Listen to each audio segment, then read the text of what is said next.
Welcome to the Networking Star podcast, where we explore journeys and success strategies of successful business people. I'm your host, Jeffery Boyle, and today I have a very important guest, Jeffery Eschliman. He's an executive coach and a creator of the Life Harmony system.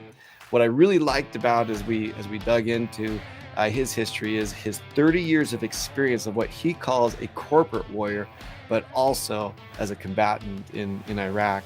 As a really a warrior over there, and he's not just a warrior on the battlefield, but also in the corporate boardroom. Jeff, thank you for joining us on Networking Star. Absolutely, so happy to be here, Jeffrey. Well, your history is super interesting as we went through it, and I love your just the approach that you take to life. One of the things that we talked about before is just this mentality that you have to succeed in this, I guess, the life of business. Can you talk to us a little bit about that? Absolutely. I really boil it down to the tools that I've used in my career, and then I now use with my clients. So I'll just give you one of them off the top, which is a one-page plan that I use with my clients. It's something that I've adapted from my business life, and it's really the getting focus and clarity around what you want in your life. And that was a real epiphany for me as I transitioned out of the service and I found my way trying to explore and figure out where my career was going to go. But when I incorporated the one-page plan into my life, it's a tool that we were using in business that was super successful for our operation. And when I included that and instituted it in my own life, I really just went to an entirely next level in my career and my personal life. Really, I don't do like the whole work-life balance thing. That's where I come up with the harmony. So that was a really pivotal thing, converging on the one-page plan for me. So as you talk about the one-page plan, one of the things that's interesting, and one of my heroes is Jocko Willink, and he's a former Navy SEAL. And one of the things that he talks about that I love that the military brings to business people of all types is he talks about being personally responsible. You know, if you're the boss, it doesn't matter who on your team screwed up, you are personally responsible. How did that influence this harmony that you talked about, this years of being on the battlefield to be able to be successful in business and also as an entrepreneur? Well, I'll tell you that from my time in the military, just really similar to Jocko, I think being a really good leader, the first part of that is just being well led and being a good follower. And I think Jocko talks a lot about that as well. And that's really, I mean, I didn't rise above E4 in the service myself. I joined as a private and basically drove an armored personnel carrier into Iraq. So for me in the military, it was being well led. But then when I transitioned into my career, that's where that leadership element, and what I think Jocko or just the Navy SEALs in general say, you know, there's no such thing as bad teams. There's just bad leaders, right? And that's tough to face, right? Because in leadership roles, I mean, clearly there's going to be people that, you know, don't perform, and that's the job of a leader, is to get people to step up. Or another difficult part of leadership is if there's part of a team that's not working for the greater good, then you have to find a way to seek excellence elsewhere, right? So there's different opportunities as a leader that present themselves that are very relevant in the military, and then like I said, come to life in your career as a leader. Yeah, there's no question that I think that the military really produces some amazing leaders. And one of the things that we focus a lot on is just this leadership. Leadership isn't a title, and it's something that can be developed. But there's a lot of people that have this natural ability to be able to rise to the top. And a lot of times as leaders, some of the problems that we have is this harmony. Explain to me this work-life harmony, because something that drives me crazy when I hear it is it's only business. Nothing's only business, for heaven's sakes. Right. It is always personal. And there's nothing more personal than making a living. Explain really some of the difficulties that you've had and how you're able to now teach people about this importance of harmony in your life. Right. And this was no more prevalent to me than in the last part of my career before I retired. I spent about a decade in a senior leadership role, and I was a busy executive with all these other what I call roles in my life of husband and father and grandfather.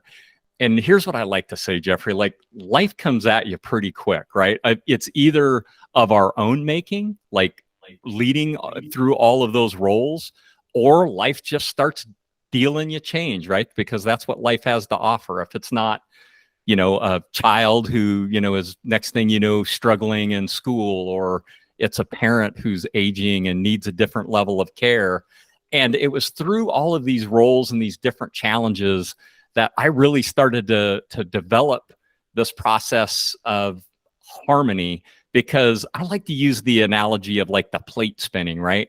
Like I like to think that I was pretty good at that game of spinning the plates, but if that's all you're ever doing is spinning the plates and you don't understand the why behind what you're doing, again, that goes back to the one-page plan. But if you don't understand your why, just as soon as you have your greatest plan built and life starts dealing you challenges and problems, if you don't have a way to deal with that, then you're going to get pancaked as a leader or as a person. And that's how I saw it. So I started creating this system that I now have for myself and that I share with my clients that I call harmony, getting to harmony.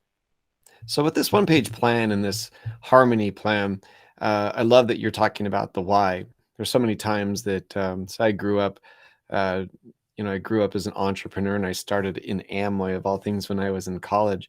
And the number one thing that I learned as an entrepreneur through Amway and some of those guys that were leading that in those 90s is if you didn't know your why, you really had no shot, because being an entrepreneur and being successful will beat you to your knees. And the only thing that will pick you back up is the why, right? The people that don't have the strong why are the ones who stay down. Can you explain a little bit about your one-page plan and how you help people really formulate that why? Absolutely. And I'll tell you, it starts for me with core values and core competencies, right? So it's amazing to me that I get together with, leaders, CEOs, founders that I'm working with today.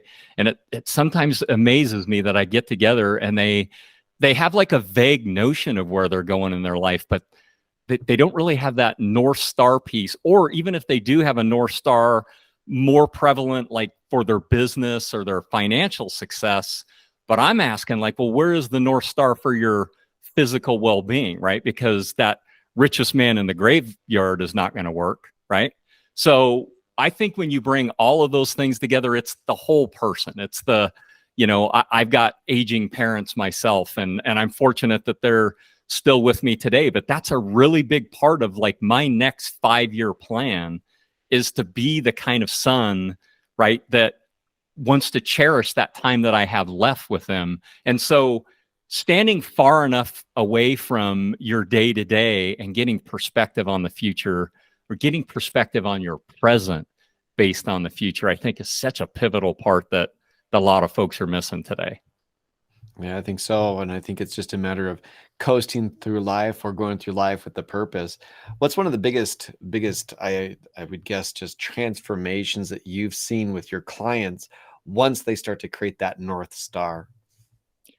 I'll give you a really good example. So I've got a client, my longest tenured client that I've been working with, and one of the very first tools that I used with this client was called, this is like old school Dale Carnegie 101, which was day tight compartments, right? Imagine a submarine split down the middle with the compartments. The reason the ships and submarines are built that way is that they take a little damage, it doesn't take down the whole ship, correct? And so we got through some pivotal moments like this in this client's life trajectory. And then after we were at, I would call it a high point, what I challenged him on, Jeffrey, was like, okay, well, what do you think's going to come next? Right? Because something's going to come at you in your life. And what I want you to be is resilient and prepared. I think that's one of the best things that we can do for kids. I'm a father and a grandfather, and I think it's one of the best things that we could do for ourselves for sure. And then that's one thing that I really like to help my clients achieve for themselves is a knowing of resilience. Yeah. Well, it is pretty interesting, and I think that that's why I love sports so much is, uh, the teams that win are not always the most talented teams. It's the teams that have the ability or the resilience, as you say, to get past adversity. And everybody has adversity in their life. It doesn't matter if you're born with a silver spoon or if you came from the projects. Everybody has some type of something that they have to overcome. Right, And what's great about sports is you're able to see in a couple hours the teams, or even over a season, who have the adversity but have the right, mental fortitude to get past it. So, right. what is your favorite part then? You've been in the military. You've been in corporate America, it sounds like, for a long time, and now in doing your own thing. What is your favorite part in working with these mentees that you have and to mentor them towards success? Yeah, it is seeing the growth. It is seeing the transformation. And I was really fortunate to be in a career as a little bit of a unicorn where I worked for the same organization the entire 30 years. So I had relationships that extended literally the entire 30 years. And it's the development and the growth. And I'll tell you, like early on in my career, I had a lot of satisfaction. I was in the home building industry and got a lot of satisfaction of turning over the American dream. And I was a little bit lost for that when I moved on to leadership and management. But what I lacked, I more than made up for in people and seeing the growth and transformation in individuals. And it was one of the hallmarks of my leadership style is getting people to realize. Matter of fact, I have a set of operational distinctives, and this is number 2 on the list, that said leadership at all levels which inspire other people to realize their own greatness. And Mm, that's what I found out about the world is, I think you said this before when we were teeing up the conversation, like people want to be on a winning team, right?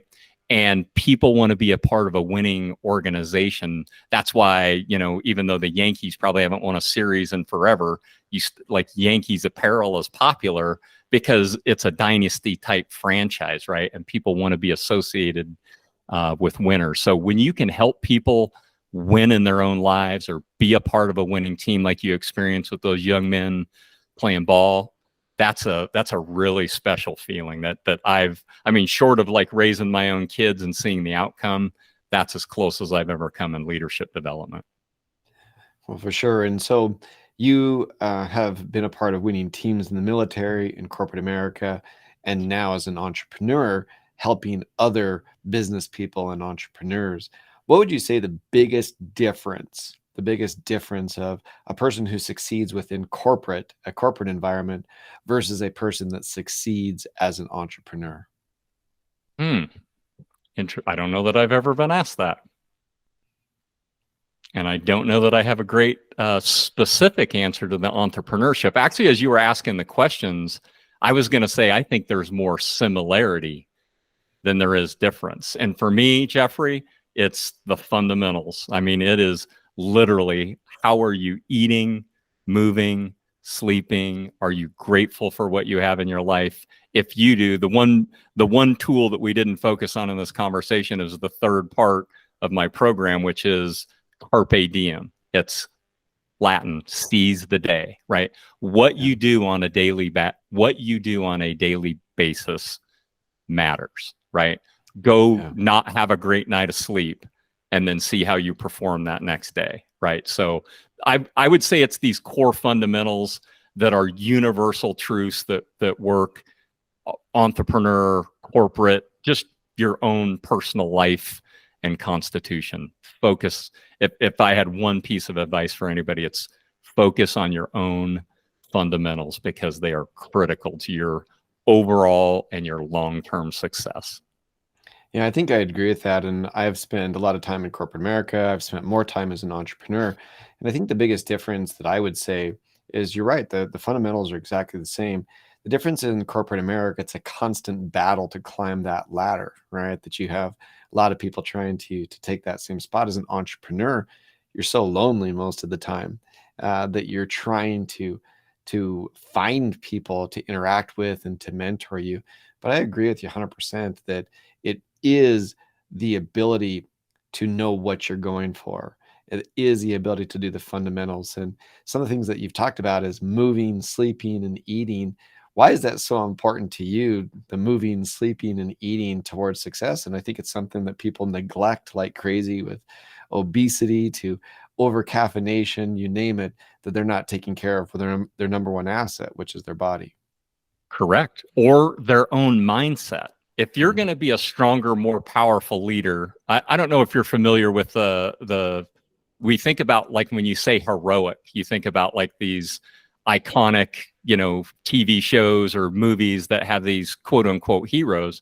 The Yeah. the true background definition of hero is heros, right? From the Greek, which means strength for two, strength for you and strength for another. So I think personally, my own personal philosophy is, if you're going to be a good father, you need to have strength for your children. If you're going to be a good spouse, you need to have strength for the both of you. And the same thing translates into being a leader, being a warrior.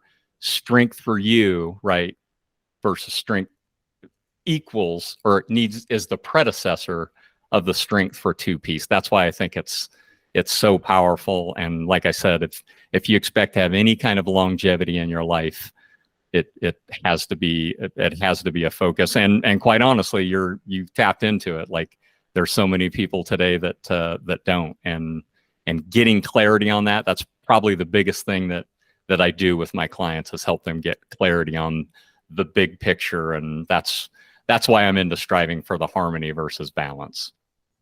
Well, I love the balance is almost impossible at times, because you've especially when you're working on a big project, or you're working on the early part of your career. Early part of your career, it's very difficult to have balance. I like what you're talking about, the hero. So I'm going to steal that. That's phenomenal. But I guess what I was thinking about when you were doing this morning in my workout, I was doing single leg workouts.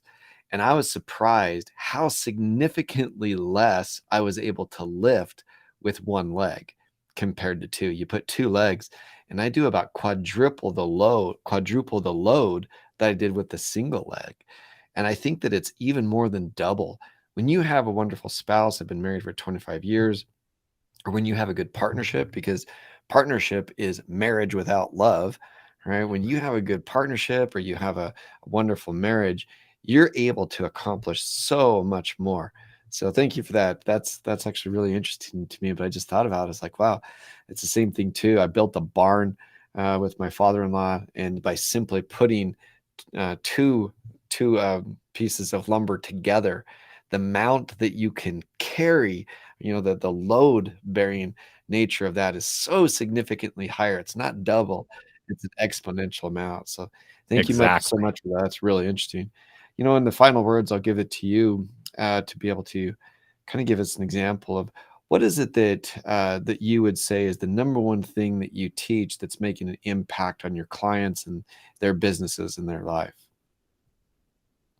Yeah, it is a result of the fundamental piece. So when you can build, call it the trifecta. So if you can build that purpose and vision in your life, and then you have a regular, and we didn't get into my Zen for Success today, but when you have a routine of continual reflection in your life, and then you tag team it up with, like I mentioned, the carpe diem and what you're doing on an everyday basis, it is the, at least, there is no one right way.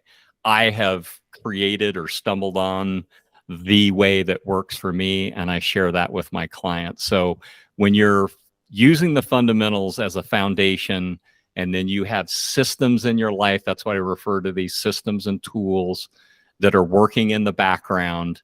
That's why these systems works. That's what I figured out in business, is if you can apply the either the systems or the tools that are effective in business, and you can apply that more broadly to your life, it's basically a machine. And if you get that all powerful momentum building, that's where the secret sauce is. And that's really what I've been able to help my clients achieve. Love the idea of creating systems. Systems are what builds empires, right? Without a system, you've got no shot. Uh, before before Ray Kroc implemented the system into McDonald's, it was a single restaurant, and now it's an empire. Thank you so much. Tell the guests how they find you and where you're on social media and how they can find you on the internet. Absolutely. Probably my most two prevalent social medias would be either YouTube or LinkedIn. The best place to find me, though, is just to hit me up on my website. So it's Jeff Eschliman, so that's Jeff, and then I'll spell it out for you, Eschliman. So that's jeffeschliman.com. That's the best place to find me. You could take a quick quiz on there to find out how much harmony you have in your life. I go a little bit deeper into all three of these specific tools that I use in my system, or you could just hit me up directly and we could chat. Well, very cool. Thank you so much for being a part of the show. And I love the idea of harmony versus balance. Balance is tough, but you could certainly have harmony in the process. So thanks for being with us. Absolutely.